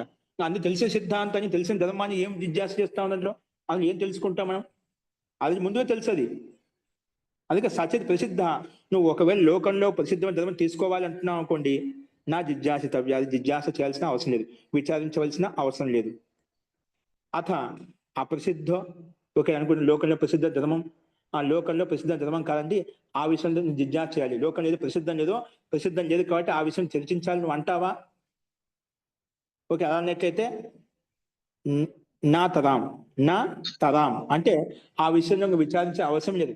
మనకి ఏ ధర్మ విషయంలో అసలు మనకు తెలియదో అసలు ఆ బిందువే మన దగ్గర లేదో, అసలు ఆ బిందువు లేనప్పుడు దాని గురించి ఏం విచారించగలుగుతాం? లోకంలో ప్రసిద్ధమే లేదు, దాంట్లో లోకం ప్రసిద్ధం కాలేదు. ఆ ప్రసిద్ధం కాని విషయంలో తెలియని విషయం ఏం విచారణ చేయగలుగుతాం అని ఈ రకంగా పూర్తిగా నిషేధించాడు అన్నమాట. అర్థమైందా? లోకంలో ప్రసిద్ధ ధర్మం తీసుకుంటే తెలుసు కాబట్టి దాని గురించి ధర్మ జిజ్ఞాస చేయాల్సిన అవసరం లేదు. అది లోకంలో ప్రసిద్ధమైన ధర్మం కాదండి, లేదు కాదు జిజ్ఞాస కలుగుతుందంటే అసలు ఆ లోకంలో ప్రసిద్ధం కాంది మనం విచారించవలసిన అవసరమే లేదు. ప్రసిద్ధం కానప్పుడు దాని గురించి ఎందుకు విచారించాలి? మనకు ఆ విషయం ఏం తెలియదు. మనకు ఒక విషయం ఏదైనా బిందువు ఉంటే దాని మీద విచారించగలుగుతాం. అసలు మన దగ్గర బిందువే లేదు, అసలు తెలియదు, ప్రసిద్ధమే కాదు లోకంలో, తెలియదు అసలుకి. దాని విషయం ఏం విచారణ చేయగలుగుతాం? ఏం ధర్మ జిజ్ఞాస చేస్తాం మనం? అందుకే నా తరాం, దానికి అవసరం లేదు. నా తరాం అంటే అది విచారించవలసిన అవసరం లేదు. కాబట్టి తద్ ఏతద్ అనర్థకం ధర్మ జిజ్ఞాస ప్రకరణం. అందుకే నువ్వు ఈ ధర్మ జిజ్ఞాస ప్రకరణం అయితే ప్రారంభించుకునే విధానం అనర్థకం. నువ్వు చెప్పిన మొత్తం ప్రకరణం అనర్థకం అని మొత్తానికి ఈ ప్రకరణాన్నే పూర్వపక్షి ఆక్షేపకర్త అనర్థకం చేసేసాడు. ఇది అంటే వ్యర్థం, ఇదంతా అనవసరం. లోకంలో ప్రసిద్ధ ధర్మాలను విచారించవలసం లేదు. నువ్వు లోకంలో ప్రసిద్ధ ధర్మం కాదంటావా? ఆ ప్రసిద్ధమైన కాదు కాబట్టి దాని గురించి విచారించిన అవసరం లేదు. అనవసరం ఎందుకు ఈ ధర్మ జిజ్ఞాస ప్రకరణం ప్రారంభించాను అని తది ఏతద్ అనర్థకం ధర్మ జిజ్ఞాస ప్రకరణం. ఈ ధర్మ జిజ్ఞాస ప్రకరణం అనర్థకం అయిపోయింది, వ్యర్థం అయిపోయింది. వ్యర్థంగా నువ్వు ప్రకరణం మొదలుపెట్టావు, ప్రారంభించావు అని పూర్వపక్ష ఆక్షేపకర్త ఆక్షేపించాడు. కరెక్టే ఆక్షేపించింది. నీకు అని తెలిసినప్పుడు లోకం ప్రసిద్ధం దాని ఏం తెలుసుకుంటావయ్యాను? లోకం ప్రసిద్ధం లేదండి, ప్రసిద్ధం లేనప్పుడు దాని గురించి ఏం దాన్ని మాట్లాడతావు? ఏదైనా ఉంటే నువ్వు మాట్లాడతావు. కాబట్టి మనం దాని గురించి అది మన విషయమే కాదు, ఇంకా మన ప్రసిద్ధం కానప్పుడు ఆ విషయం మంది కాదు. కానీ నువ్వు ఈ ధర్మ జిజ్ఞాస ప్రకారం ఎందుకు ప్రారంభించావు? అనవసరం, వ్యర్థం, ఇది అనావశ్యకము అని చెప్పాడు. ఇది పూర్వపక్ష ఆక్షేపించు. అప్పుడు దానికి సిద్ధాంతం అథవా, అథవా అనే పదం కాదండి, అర్థవత్. ఈ ధర్మ జిజ్ఞాస ప్రకారం అర్థవంతమైంది, ప్రయోజనవంతమైంది. అథవా అనే పదం నిషేధార్థంలో. కాదు అన్నామంటే ఏంటి? ఏదో ప్రయోజనం అని చెప్తున్నామాట. అథవా అంటే తాత్పర్యం అర్థవత్, లేదంటే ప్రయోజనం ఉంది. అర్థవత్ అంటే అర్థవంతమైంది, అంటే ప్రయోజనవంతమైంది. ఏ రకం ప్రయోజనవంతమైంది అంటే దాని గురించి సిద్ధాంతి చెప్తాడు. అర్థవత్ అనేది ఈ సిద్ధాంతి చెప్పాడు. అర్థవత్ అంటే ప్రయోజనవంతమైంది. ఏ రకంగా అంటే ధర్మం ప్రతి హి విప్రతిపన్నా బహువిధ. ధర్మం ప్రతి హి విప్రతిపన్నా బహువిధ అంటే ధర్మ విషయంలో అనేక విచారాలు ఉన్నాయి, అంటే విపరీతమైన విచారాలు ఉన్నాయన్నమాట. విప్రతిపన్నా, ఒక విచారం లేదు ధర్మ విషయంలో. ధర్మం అంటే ఒక వాక్యంలో ఒకే అర్థం ఉంటుంది. వాక్యం అంటే ఒక వాక్యానికి ఒకే అర్థం ఉండదు, ఒక వాక్యానికి అనేక అర్థాలు ఉండవు, ఒక వాక్యం 2 అర్థాలు ఉండవు. ఉన్నాయి, సందర్భాన్ని బట్టి భిన్న భిన్నంగా ఉంటాయి. కానీ సామాన్యంగా ఒక వాక్యానికి ఒకే అర్థం తీసుకుంటాం. ఒక వాక్యం ఒకే అర్థం, సిద్ధాంతం అనమాట. ఇక్కడ మనకు ఇది ప్రయోజనం ఉంది, అందుకే ఇక్కడ మనకు ధర్మ జిజ్ఞాస చేయాలి. ఎందుకంటే ధర్మం ప్రతి విప్రతిపన్నా బహువిధ. ఎందుకంటే లోకంలో, సమాజంలో చాలా మంది ఈ ధర్మ విషయంలో అనేక మంది పలు విధాలుగా పలు రకాలు తీసుకుంటున్నారు. ధర్మం అంటేనా ఒక్కొక్క ఒక రకాలు తీసుకుంటున్నామట. అందుకే చెప్పారు కేచిద్ అన్యం ధర్మమాహు. ఒకరేమో దీన్ని ధర్మం అంటున్నారు. కేచిద్ ధర్మానికి పరిభాష, ఒకరేమో ఒకలాగా చెప్తున్నారు అన్నమాట.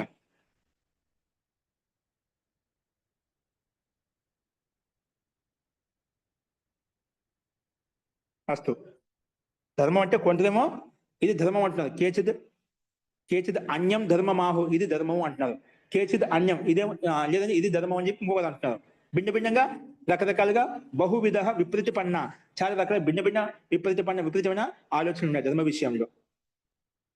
సో అయం అవిచార్య ప్రవర్తమాన కేచిద్ ఏవ ఉపాదదానో విహన్యేత. ఇక్కడ అందుకే వీళ్ళు రకంగా ఇదేమో కొంతమంది ఈ సంప్రదాయం ఈ రకంగా దీన్ని ధర్మం అంటున్నారు, కొంతమంది దీన్ని ధర్మం అంటున్నారు, కొంతమంది దీన్ని ధర్మం అంటున్నారు అని చెప్పి రకరకాల మనం చూస్తున్నాం. ధర్మ విషయంలో పరిభాష అనేకంగా పెట్టారన్నమాట. అనేక మంది అలాగే తీసుకుంటున్నారు. ఏ రకంగా? సో అయం అవిచార్య, విచారించకుండానే, అంటే సమాజంలో ఏదైతే కొంతమంది ఏ మార్గంలో ఇది ధర్మం అని చెప్పి భావించి వెళ్తున్నారో వాళ్ళని విచారించకుండానే వాళ్ళ మార్గంలో వెళ్ళిపోతున్నామట. అవిచార్య ప్రవర్తమాన అంటే ఏది విచారించకుండా దాంట్లో ప్రవృత్తి కలిగిపోతున్నమాట, అంటే వెళ్ళిపోతుంది అనమాట. వెళ్ళిపోయి కంచిద్ ఏవ ఉపాదదానం, ఏదో ఒకటి తీసుకొని విహన్యేత, అలాగే నష్టమైపోతున్నారు. ఇప్పుడు మనం బయటకు వచ్చామండి, మార్గంలో వెళ్తున్నాం, ఏదో ప్రయాణం చేస్తున్నాము, రైలుకి వెళ్ళిపోవాలి. ఎక్కడ మనకు ఒక గమ్యస్థానం చేరుకోవాలి, విశాఖపట్నం లేదా లేదా హైదరాబాద్ వెళ్ళాలి. రోడ్డు మీదకి వచ్చి మధ్యలో నిలబడ్డాము. ఇప్పుడు ట్రైన్లో వస్తుంది, ఒకటి ఇట్లా వస్తుంది, ఒకటి అట్లా వస్తుంది, మరి తెలుదామాట. అందరూ చాలా మంది ట్రైన్లో చాలా మంది ఉన్నారండి, ఈ ట్రైన్ ఎక్కిపోదామని చెప్పి ఎక్కిపోతామా విచారించకుండా? 2 మార్గాలు కనిపిస్తాయి, ఎక్కడ వస్తుంది రైలు, ఇక్కడ వస్తుందన్నమాట. చాలా మంది ఎక్కినట్టున్నారండి దీంట్లో, ఇది అక్కడ వెళ్ళిపోతున్నాం అని చెప్పి వెళ్ళిపోతే ఎట్లా ఉంది, గమ్యస్థానం చేరుకోవడం నష్టం అయిపోతాం, అంటే హాని కలుగుతుందన్నమాట. అంటే ఇక్కడ విచారించి అంటే మనకు తెలియకుండా వెళ్తే అది దోషం కలుగుతుంది, వ్యక్తిగత హాని కలుగుతుంది. మొన్న ఈ సందర్భంలో నాకు గుర్తుకొస్తుంది, సేమ్ ఇలాగనే కుంభమేళకు వెళ్ళామండి. కుంభమేళకు వెళ్తే వందల మంది అక్కడ ఆ స్టేషన్ లో అసలు ఎక్కడ గ్యాప్ లేదు, అంత ఆశ్చర్యకరమైనటువంటి ప్రజలంతా అక్కడ ఉన్నమాట, జనాలంతా అక్కడ ఉన్నదన్నమాట. ఎక్కడ అవకాశం లేదు, నిలబడటానికి కూడా అవకాశం, అంత జనాలు ఉన్నారు. రైళ్ళు ఏమో వస్తున్నాయి, అన్ని ప్రాంతాలు, ఢిల్లీకి వెళ్ళేటి వస్తున్నాయి, విశాఖపట్నం వెళ్ళేటి వస్తున్నాయి, ముంబై వెళ్ళేటి వస్తున్నాయి, రకరకాలుగా చుట్టూ 4 దేశాల్లో 4 మూలలకు అన్ని ట్రైన్లు వస్తున్నాయి అన్నమాట. కానీ ఆ రకంగా జనాల యొక్క బాహుళ్యం చూసిన తర్వాత అక్కడ చాలా మంది పోలీసులు ఉన్నప్పటికీ కూడా చెప్పేస్తున్నారు చాలా మందికి, ఇది వెళ్ళిపోతుంది, ఇది వెళ్ళిపోతుంది. వాళ్ళు జనాలు ఇక్కడ ఈ మంది వెళ్ళిపోతున్నా అంటే ఇది వెళ్ళిపోతున్నాం అని చెప్పి ఏది పడితే ఎక్కేస్తున్నారు. ఎక్కిన తర్వాత ఇది ఢిల్లీకి వెళ్ళేదండి, ఇది విశాఖపట్నం వెళ్ళేది కాదు, ఇది విశాఖపట్నం వెళ్ళేది ఢిల్లీకి వెళ్ళేది కాదు అని చెప్పి అక్కడ లోపలే కూడా చాలా సతమతం అవుతున్నారు. నేను దాన్ని ఎక్కిన తర్వాత చాలా మంది ఇది విశాఖపట్నం చెప్పారంటే ఇది నేను ఢిల్లీ వెళ్ళే దాంట్లో ఎక్కాను, ఇది ఎక్కడ దింపుతుందో ఏం కథో అంటే అక్కడ ఏదో ఆ స్థితిని బట్టి విచారించకుండా మనం ఎక్కేస్తున్నామట. అలాగే ఏ విషయంలో చాలా మంది దీని ధర్మం అని చెప్పి అలాగే రకరకాలుగా మన లోకంలో ప్రజలను ప్రత్యక్షంగా మనం చూస్తున్నామట. అందుకే అవిచార్య ప్రవర్తమాన చేచిది ఏదో ఒకటి తీసుకొని ఏదో ఒకటి ఎక్కేస్తున్నామట. ఇప్పుడు మన ఏదో ట్రైన్ ఎక్కిపోయాము, ఏదో ఒక మార్గం 2 మార్గాలు వచ్చాయి, ఈ మార్గం వెళ్ళిపోయి ఎక్కడ వెళ్ళిపోతే తెలుద్దామట. ఏదో కంచిది ఏవ ఉపాదదానో అని ఏదో ఒకటి మార్గం పట్టుకు ఏదో ఒకటి వెళ్ళిపోతుంది, మార్గం ఉంది కదా ఎక్కడికి వెళ్ళిపోకుండా ఉంటుంది చెప్పి ఎక్కేసానికి ఏమవుతుంది, ఎక్కడికి తీసుకెళ్ళిపోతున్నాం, గమ్యస్థానం తిరిగిపోదామట. అప్పుడు ఏమవుతుంది, విహన్యత, నష్టపోతావు, హాని కలుగుతుంది, సమయ హాని కలుగుతుంది, లేక అన్ని రకాలుగా నష్టం కలుగుతున్నాడు. అందుకే విహన్యత అంటే అలా ఉంది ధర్మ విషయంలో. అందుకే ధర్మ విషయంలో జిజ్ఞాస అవసరము, ప్రతి ధర్మ విషయంలో విచారణ అవసరము. ఏది విచారించకుండా చేయకూడదు. ఆ విచారణ ఎప్పుడు చేయగలుగుతావు, వేదాధ్యయనం తర్వాత నువ్వు కరెక్ట్ గా ఆలోచించగలుగుతావు, కరెక్ట్ గా విచారించగలుగుతావు. వేదాధ్యయనం లేదనుకోండి, నువ్వు ఆ రకమైన యథార్థంగా ఆలోచించలేవు. అందుకే అది ఖచ్చితంగా వేదాధ్యయనం అనివార్యము. ఓకేనా? కాబట్టి ఇక్కడ అంటే మూల తత్వం అదే అన్నమాట ఇక్కడ. కాబట్టి ఈ రకంగా ధర్మ విషయంలో అనేక విపరీతమైన విచారాలు చాలా రకాలుగా ఉన్నాయి. ఒకటి ధర్మం అంటారు, ఇంకోటి ధర్మం అంటున్నారు.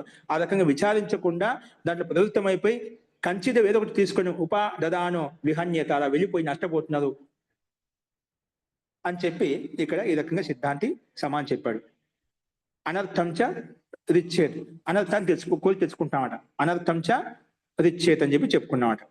తస్మాత్ ధర్మో జిజ్ఞాసితవ్య ఇది. అందుకే ధర్మ విషయంలో జిజ్ఞాస చేయాలి. అంటే ధర్మం అంటే కర్మ, ఏదో ఒక విషయంలో మనం ఏ కర్మ చేసినా అది విచారపూర్వకంగా ఉండాలి. అందుకే తస్మాత్ ధర్మో జిజ్ఞాసితవ్య ఇది అని చెప్పి ఇది ధర్మ జిజ్ఞాస అధికరణం ఈ రకంగా మనం చెప్పుకుంటాం. అర్థమైందా? ధర్మ జిజ్ఞాస ఎందుకు చేయాలనేది ఈ అధికరణం, మొట్టమొదటి అధికరణం ధర్మ జిజ్ఞాస అధికరణం కదా. ఈ రకంగా ఈ సూత్రంలో ఉండేటువంటి ధర్మ జిజ్ఞాస అధికరణంలో ఏ సూత్రం అయితే అథార్థ ధర్మ జిజ్ఞాస సూత్రానికి శాబద స్వామి చెప్పినటువంటి భాష్యాన్ని ఈ రకంగా మనం ప్రస్తావించుకున్నాం.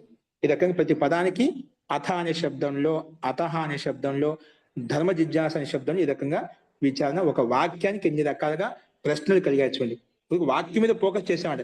ఈ రకానికి ఎన్ని రకాల ప్రశ్న పూర్వపక్ష ఆక్షేపించాడు ధర్మ విషయంలో డైరెక్ట్ గా అర్థం చెప్పుకోవచ్చుదా, ఈ కారణం చేత లేదా డైరెక్ట్ చెప్పుకోవచ్చు, ఈ వేదాధ్యయనం కారణం చేత తర్వాత ధర్మ జిజ్ఞాస కలుగుతుంది, ఒక అర్థం చెప్పుకోవచ్చు. కానీ అలా చెప్పకుండా ఒక వాక్య విషయంలో ఎన్ని రకాలుగా ఆక్షేపాలు ఉంటాయనేది మనం చూసాం అనమాట. కాబట్టి అందుకే ధర్మ జిజ్ఞాస ఖచ్చితంగా చేయాలి. మనము ఒకవేళ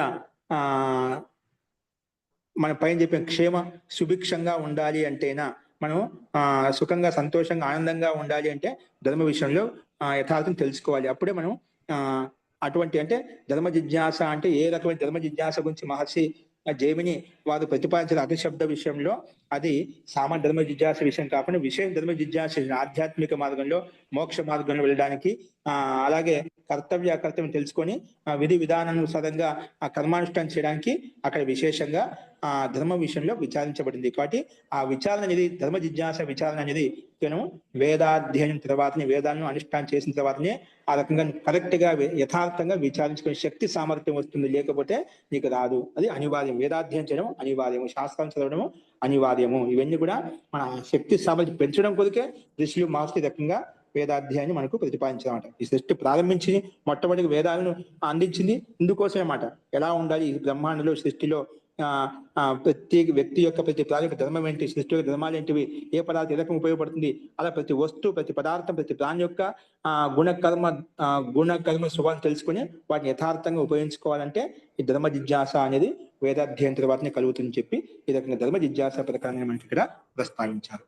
అస్తు ఈ రకంగా మనం ధర్మ జిజ్ఞాస విషయంలో ప్రస్తావించుకున్నాం. తర్వాత ధర్మ లక్షణాధికరణం, రెండవ అధికరణం ఏంటి? ధర్మ లక్షణాధికరణం. ఇది రెండవ అధికరణం అంట. ధర్మ లక్షణాధికరణం. ఇక్కడ మీకు ఈ ప్రకారం ప్రారంభించుకోవడానికి ముందు ఇందులో ఒక సందేహం చెప్పండి. ఈ మొట్టమొదటి అధికరణం మనం చెప్పుకున్నాం, ధర్మ జిజ్ఞాస అధికరణం మనం సంపన్నం చేసుకున్నాం. ఇది మీకు ఎందులో ఒక సందేహం ఉందా? స్పష్టమే కదండి. అంటే మహోదయ ఇక్కడ ధర్మ ప్రసిద్ధో వా స్యాద్ అప్రసిద్ధో వా, ధర్మ ప్రసిద్ధో వా స్యాద్ అప్రసిద్ధో వా అని ఇచ్చాడు. సచేత్ ప్రసిద్ధో నా జిజ్ఞాస్తమే. ఒకటి ప్రసిద్ధం అనుకోండి, అది మనం చర్చించవలసిన అవసరం లేదు అన్నాడు. అప్రసిద్ధో నతర అంటే అప్రసిద్ధి దానికి ఇంకా మాట్లాడాల్సిన అవసరమే లేదని ఉద్దేశం మహోదయ. నతరం అంటే అంతే కదా, మన అదే అది తాత్పర్యం అండి. ప్రసిద్ధం చెప్పి దాని గురించి మనకి ఏం తెలియదు, దాని గురించి ఎందుకు విచారించడం ఎందుకు? అస్తు అస్తు మోదీ, ధన్యవాదాలు. అంతేనండి. అందుకే అనర్థక ఈ ప్రకారమే ధర్మ జిజ్ఞాస ప్రకారం అనర్థకం. ఓకే, ఇదే అనర్థకం కాదండి, అర్థవంత ప్రయోజనం ఉంది. ఎందుకంటే ధర్మ విషయంలో లోకంలో అనేక మతాలు ఉన్నాయి, అనేక విపరీతమైన ఆలోచనలు ఉన్నాయి. ఒకదాని ధర్మం ఉంటున్నారు, ఒకదాని ధర్మం ఉంటున్నారు. కాబట్టి అవిచారించకుండానే ఏదో ఒకటి పట్టుకుని వెళ్ళిపోయి జీవితాన్ని నష్టం చేసుకుంటున్నారు. అనర్థం చదిచ్చేది, అనర్థం తెచ్చిపెట్టుకుంటున్నారు అన్నమాట. అందుకే ధర్మ జిజ్ఞాస ఖచ్చితంగా చేయాలి. అది ధర్మ జిజ్ఞాస ఎప్పుడు కలుగుతుంది? వేదాధ్యయనం తర్వాత నువ్వు కరెక్ట్ గా నువ్వు విచారణ చేయగలుగుతావు, ధర్మ జిజ్ఞాస చేయగలుగుతావు అని ప్రయోజనం చూపించాడు అన్నమాట. ఈ విషయంలో మనకు ప్రత్యక్షం కదా, ఒక్కొక్క ధర్మాన్ని ఇది అన్ని ధర్మాలు లోకల్ అనేక ధర్మాలు ప్రచంలో ఉన్నాయి, ప్రసిద్ధమే ఉన్నాయి. ఏ ధర్మం తెలియలేదు. ఒక గురువు చెప్పిన ధర్మం అంటారు, ఒక గురువు చెప్పిన ధర్మం అంటారు. అలాగే అనేక మత సంప్రదాయాలు ఏర్పడ్డాయి మన సమాజానికి, దేశంలో. యథార్థ ధర్మ జిజ్ఞాస మనకి ఎప్పుడు తెలుస్తుంది? వేదాలు చదువుకుంటే ఏది ధర్మం, ఏది అధర్మము, ఏది న్యాయం, ఏది సత్యము, ఏది గ్రహించాలి, ఏది వదిలేయాలి, ఇవన్నీ మనకు తెలుస్తాయి. ఇవన్నీ తెలియకుండా శాస్త్రార్థం చేయకుండా మనకు లేకపోతే అంధవిశ్వాసంలో ఏమవుతుంది? ఇప్పుడు చెప్పేదా కంచిత్ ఏవ ఉపాదానం, ఏదో ఒకటి సరిలేని ఏదో ఒకటి మార్గం ఉన్నది, ఏదో వెళ్ళిపోతుంది కదా. ట్రైన్ ఏదో వెళ్ళిపోతుంది, ఏదో 10 మంది ఉన్నారు అంటే ఏదో తీసుకెళ్ళిపోతాం, అందరూ వెళ్తున్నట్టే మనం కూడా వెళ్ళిపోతాం, ఎక్కడికో వెళ్ళిపోతాం. దానివల్ల ఉపయోగం ఉంది, ప్రయోజనం ఏముంది మనకు? అలా ఉంది. అవిచార్య ప్రవర్తమాన, విచార్య ప్రవర్తమానం అయిపోతుంది అన్నమాట. ప్రవర్తమానం ఏం చేస్తున్నారు? కంచిదేవ ఉపాదానం, ఏదో ఒకటి పట్టుకొని వెళ్ళిపోతున్నారు. దానివల్ల ఏమవుతుంది? విహన్యేత, నష్టం అయిపోతాడు, హాని కలుగుతుంది అన్నమాట. అనర్థం తెచ్చేది, అనర్థం తెచ్చిపెట్టుకుంటాడు అన్నమాట. అన్ని జరిగిన అన్ని విచారం అలా వెళ్ళిపోతున్నాయి, ఏదో ఒకటి పట్టుకొని వెళ్ళిపోతున్నాం. అది ఎక్కడికి వెళ్ళిపోతుంది, గమ్యస్థానం ఎక్కడికి పోతుంది తెలియదు అన్నమాట. అది యథార్థంగా ధర్మం అని తెలుసుకున్నాం అనుకోండి, కరెక్ట్ మార్గంలో వెళ్తాం, కరెక్ట్ కర్మ చేస్తాం. అంటే యథార్థంగా కర్మలు చేసి ఆ కర్మ ద్వారా మనం ముక్తిని, మోక్షాన్ని పొందగలుగుతాము, సమాజం సుఖంగా సంతోషంగా ఉండగలుగుతాము. ఆ ధర్మమే తెలియనప్పుడు ఏదో చేసామనుకోండి, అది మనమే కూలి హాని తెచ్చుకుంటాం, దుఃఖపడతాం అన్నమాట. అది మనకు స్పష్టంగా సిద్ధాంతం మనకు వ్యక్తం చేసిందన్నమాట.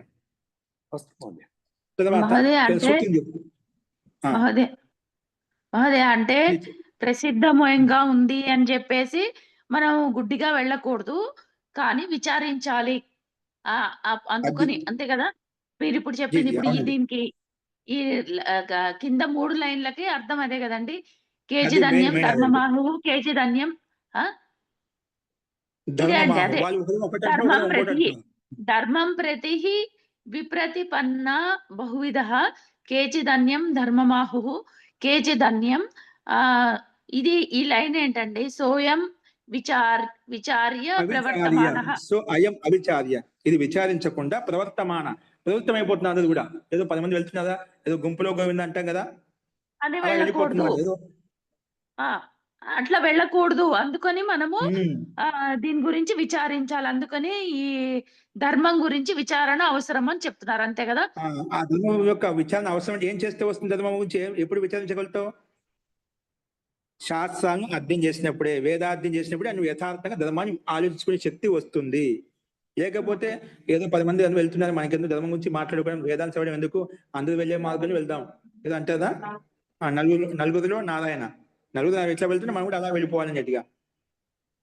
అదే ఒక నాక్కటి సంప్రదాయం ఒకటి పేరు వింటారు అనమాట.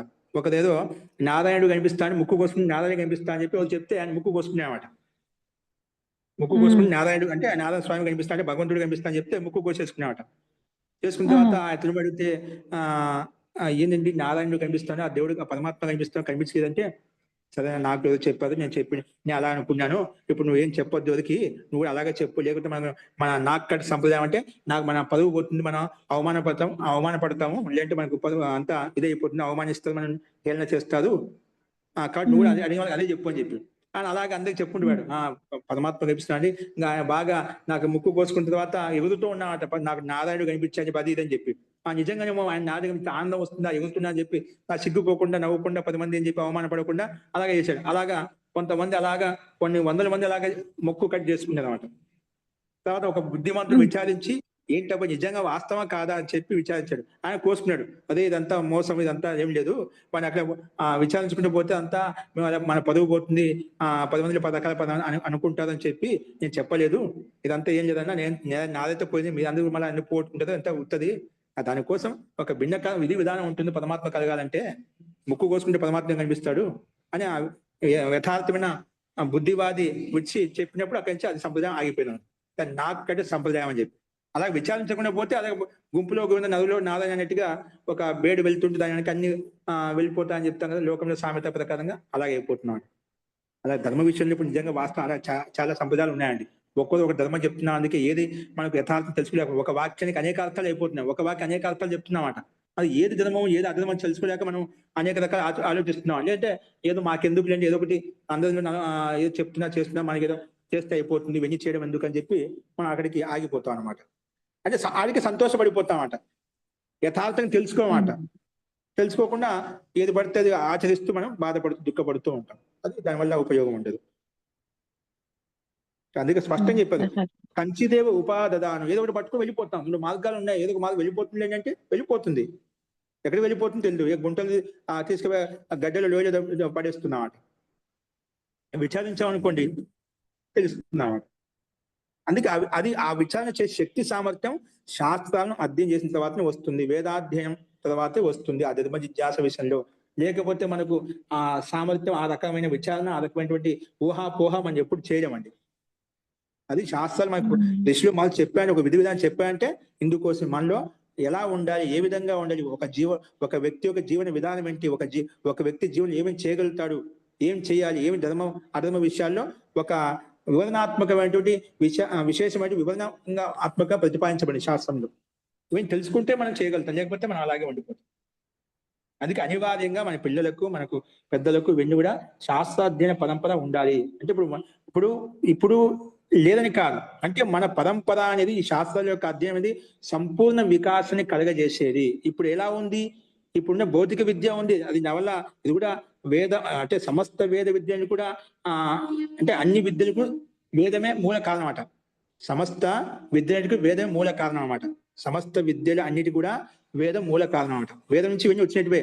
కానీ ఇప్పుడు ఉండేటువంటి భౌతిక విద్యా విధానాలు ఏమున్నాయి, ఏకాంగ వికాసం, అంటే ఒక విషయంలో డబ్బు సంపాదించలేదో కర్మచారులు డబ్బు సంపాదించలేదో ఒక వ్యక్తిగత సుఖమతికి ఆలోచిస్తున్నాయి, కానీ ఒక డబ్బు సంపాదన విషయం చెప్తున్నాయి, ఒక విషయంలో ప్రతిపాదిస్తున్నాయట. అంటే ఏకాంగ వికాసాన్ని తీసుకువెళ్ళిపోతున్నాయట. అంటే ఒక విషయంలో ప్రతిపాదిస్తున్నారు, వేరే విషయం సంపూర్ణ వికాసం కాదనమాట.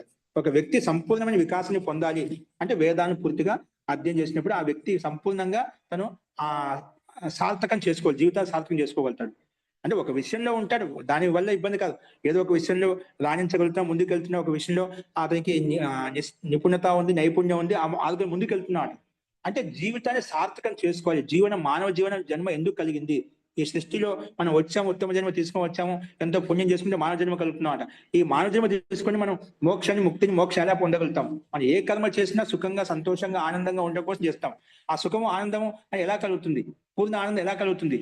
అది మోక్ష శాస్త్రం అధ్యయనం చేసినప్పుడు, ధర్మ విషయంలో విచారణ చేసినప్పుడు అది యథార్థ మార్గాన్ని తెలుసుకొని జీవితాన్ని సార్థకం చేసుకుంటాం. ఎందుకంటే ముందు బ్రహ్మచర్య అవస్థ, గృహస్థ అవస్థ, వానప్రస్థ అవస్థ, సన్యాస అవస్థ అలా క్రమంగా ఉన్నాయి. ఈ సంసారంలో ఉంటూ, సంసారంలో జీవితాల్లో విధి విధానాలు ఆచరించుకుంటూ నువ్వు క్రమంగా వెళ్ళుకుంటూ నువ్వు పూర్ణ ఆనందాన్ని, మోక్ష సుఖాన్ని పొందు, ఆనందాన్ని పొందు. సంసారంలో నువ్వు ఉన్నంత కాలము అది నీకు పూర్తిగా ఆనందాన్ని, పూర్తిగా సంతోషాన్ని ఇవ్వలేదు. పూర్తిగా ఆనందం, పూర్తి సంతోషం అనేది పూర్తి నిశ్చయ సూత్రంలో వస్తుందన్నమాట. అది రెండో అధికారంలో. అది ఆనందం అనేది కేవలం మోక్షంలో మాత్రం కలుగుతుంది, బ్రహ్మలోకంలో మాత్రం కలుగుతుంది.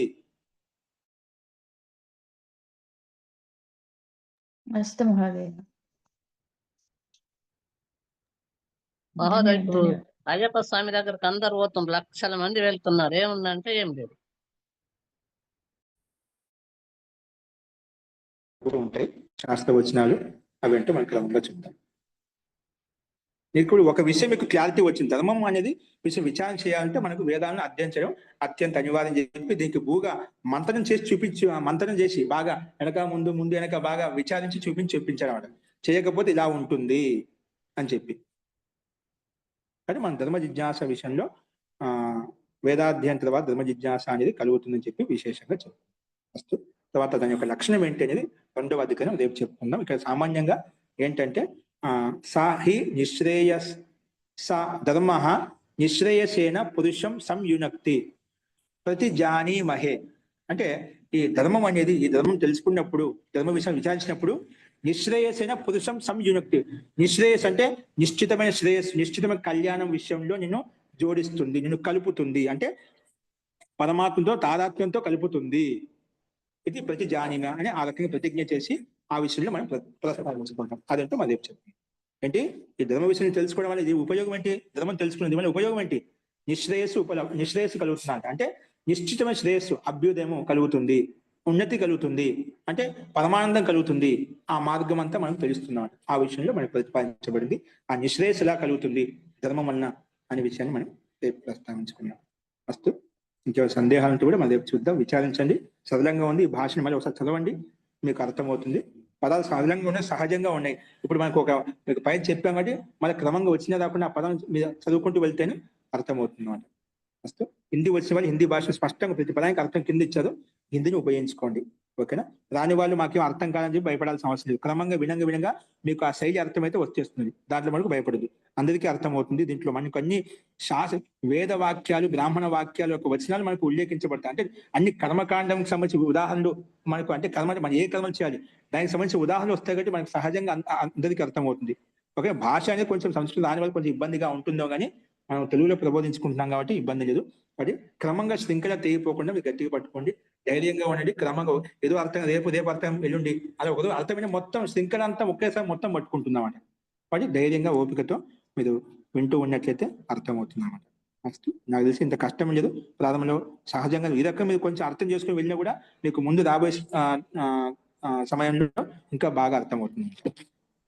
ఫస్ట్ హరి ఓం మహోదయ, మీరు ఆ కథ చెప్పారు మహోదయ, ఆ కథ మధ్యలో నాకు నెట్ పోయింది. ఓకే, రేపు చెప్తాను, రేపు ఒకసారి ఇచ్చేయండి, రేపు చెప్తాను. ఓకేనా? ఓకే మహోదయ. శాంతి పాఠ.